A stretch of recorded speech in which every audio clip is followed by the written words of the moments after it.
সোনালি কি করো আম্মু তুমি?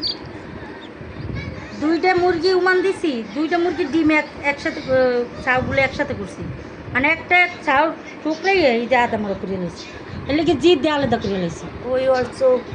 হ্যাঁ ওই যে ওইটা নিচে নিচে পড়ে গেছে, এই যে একদম আদা মারা করে নিয়েছে চাউডারে। এই যে এই যে এই যে এই চাউডারে এইটারে দেখছো কি অবস্থা করছে। আল্লাহ, এটা আমি খেয়ালই করিনি। এই জন্য আলাদা করে লাইছি রাগ হইয়া। এলে কি কারিমে মানে আমি কাইন্দা 2 দিছে। দিনের আদর কর্ম করে ওরা আমার একদম আমার ছাড়া কিছুই করে। আমি সব মুরগি এরকম পারি, 2 দিনেই ট্রেনিং দিয়ে এলাম। এই যে এরকম করে 2 দিন রাখবো। এই যে দেখছো একটু শিখতে শিখতে না, 1 ঘন্টা আগেও শিখতেছি, আমি শিখতে না অনেক আদর করি না তোমাকে ভালোবাসি।